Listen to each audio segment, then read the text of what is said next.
Being the Ricardos is a brand new Amazon original movie that's been in theaters for the last couple of weeks, but now finally hit Amazon Prime December 21st. The film stars Nicole Kidman, Javier Bardem, J.K. Simmons, Nina Arianda, Tony Hale, and Clark Gregg, and tells the true story of Lucille Ball and Desi Arnaz, both played by Nicole Kidman and Javier Bardem, as they are currently facing a crisis in their life that could end both their careers and their marriage. The film is 2 hours and 10 minutes long and is rated R and is written and directed by Aaron Sorkin. Welcome back to a brand new movie review here at Max Talks Movies. We're talking about Being the Ricardos, very highly anticipated awards candidate film we're going to talk about today here on the channel. So if you're new to the channel, please subscribe, ring the bell. I do movie reviews, TV show reviews, streaming platform reviews, movie rankings, and a box office breakdown show every single Monday. So if you're new to the channel, please subscribe for that. Also, please comment down below your thoughts on this film. First of all, if you've seen the film already, do you like it, not like it? What do you want to get nominated from this film? I'd love to hear your thoughts in the comment section down below. And also, please like the video, guys. That's how you support the channel the best way. The thumbs up button helps the algorithm so more people can check out this review of Being the Ricardos. So as I said, this film has been out, is in theaters for the last 2 weeks, very limited. And now it did get its chance to be in theaters, and now it's on Amazon Prime.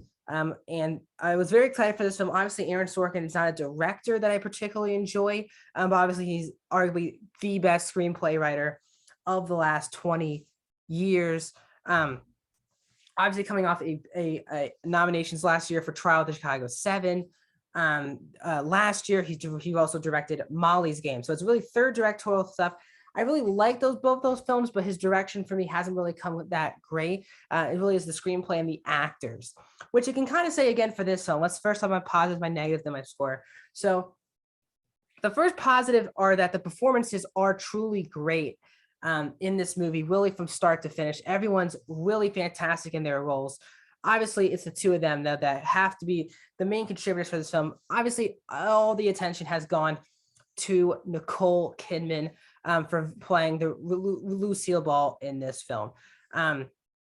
She's already gotten a Critics' Choice nomination for this film, a Golden Globe nomination for the movie, and more likely she's headed towards a Oscar nomination for this film. It's a really, really great performance from her, really from start to finish. And the reason why you believe that is that she's not just believable as Lucy on the I Love Lucy show. She's believable as a powerful businesswoman who is trying to make edits to edits to the actual show I Love Lucy, but also in real life, how sometimes she wants to give credit to her husband and how Desi is not really in the foreground of, she's kind of the main star and he's kind of thrown in the background. But what it's like being a powerful woman in Hollywood back when the I Love Lucy was being made. It was at the time it was getting all of the views because of what the channels were back in the day. Everyone watched I Love Lucy, and this is a I Love Lucy show that is still being watched to this day.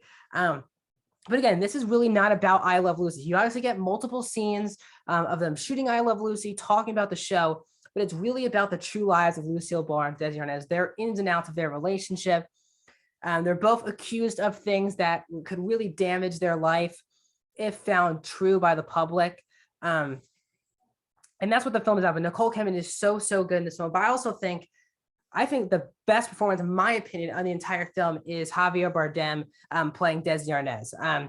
This is a really great performance that isn't just, obviously it's tough to compare obviously with Nicole Kidman, but his performance, Desi Arnaz is a person who has a lot of physicality as well to his comedy, and just a lot of physicality to the role. I think Javier Bardem really does a great job, both as this singer, but also as this actor, as an executive producer, as a creative person for the show. And I think a lot of people forget his side of the story to I Love Lucy. He wasn't just married to Lucille Ball, who played Ricky in the show.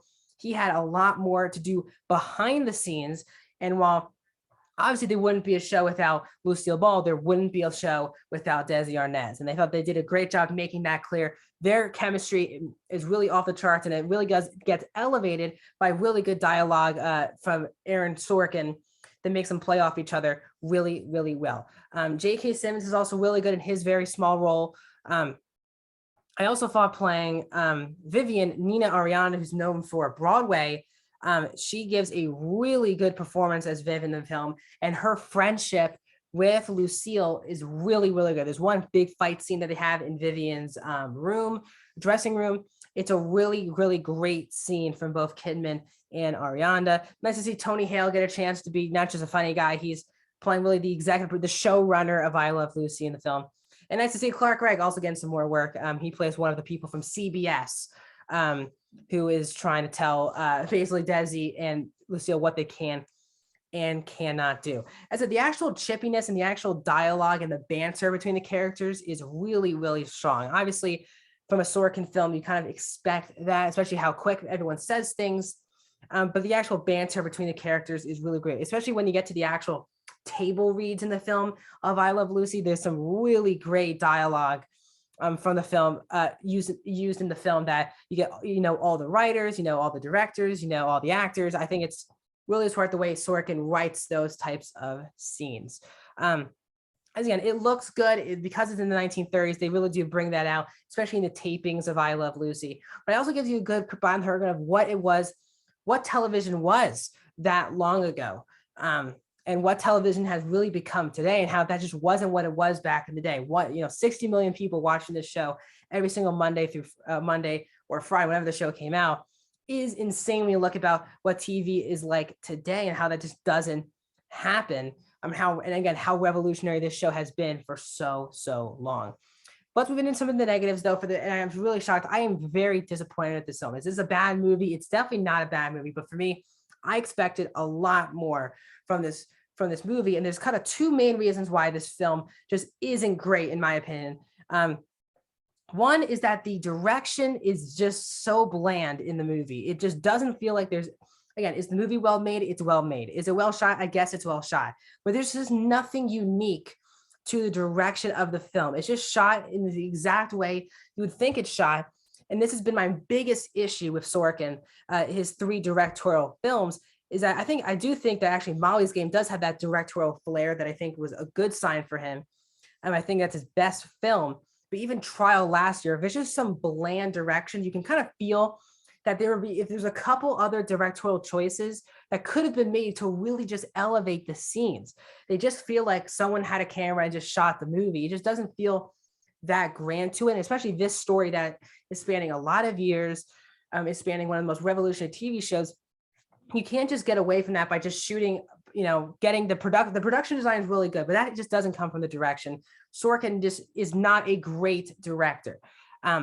And that's why some feels like The Social Network really work, is because not just are the actors fantastic and his screenplays are great, but David Fincher adds so much direction to The Social Network, for example, that some of his films desperately need. I guess gravitas, as they say, as a director, they just need that with his films. But also a big problem I actually have is actually the screenplay, not the actual dialogue, but the actual way they go about the story. This film really feels like it should have been a limited series instead of a movie, because they cram a lot into 2 hours. And it also does feel unfocused at times, where Sorkin just doesn't know what story he wants to stick with as his main story. Sometimes this wants to be a behind the scenes making of I Love Lucy. Sometimes it wants to be a character study of Lucille Ball. Sometimes it wants to be a story about both the marriage of Desi and Lucy, and then it also wants to be really political. And for me, all of those tones don't always clash together, because it seems unfocused. I think the movie, if it came from a point of view of a Lucille Ball movie, it could have been better. But also, I think the movie is strongest when it's really about the two of them. But at times, Sorkin kind of forgets about that and sticks swirly on Lucille for big chunks of the movie. But when the strongest aspect of the movie is the marriage and the relationship and the chemistry that Lucy and Desi have, the chemistry between Kidman and Bardem really is strong. But sometimes Bardem kind of gets forgotten about in big chunks of the movie. And I said, it just feels unfocused. Sorkin, there's a lot of story here, and at times too much story. There's a lot of friendships. There's a lot of backstories about some of the writers that you're kind of interested in, but they're very generic roles in these type of movies. So it did feel like it could have easily been a limited series and been really, really great, because we would have gotten episodes devoted to particular characters, more screen time with the actual making of the show. But instead you have a crammed in 2 hours movie that's trying to fit in so much different things. Actual making of a TV show, a marriage gone wrong, a character study about a woman in Hollywood, and then politics as well, just thrown onto it. There's just so much going on in the movie. So overall, again, it's a well-made film. It's really well acted. And again, Sorkin always likes to have his ending swell. And this is how I knew when the movie was just okay to me, was I just didn't feel anything at the end of the movie. He clearly wanted me to feel some emotion at the end of this film with the last 15 minutes, and I just didn't feel anything. And that's where I knew what I thought about the film. So overall, I'm going to give this Being the Ricardos a 3 out of 5, a 58% for Being the Ricardos. Really disappointed. Should have been one of the better movies of the year for me. It's just the performances are really great. The actual performances for me should be the only thing nominated for this film, especially the two leads and the one supporting actress performance from Ariano. So that's my thoughts on Being the Ricardos. Please like the video, subscribe, ring the bell. Coming later today, my Hawkeye spoiler review, as well as tomorrow, my review of Matrix Resurrections, coming with a Matrix ranking. I'll see you guys then.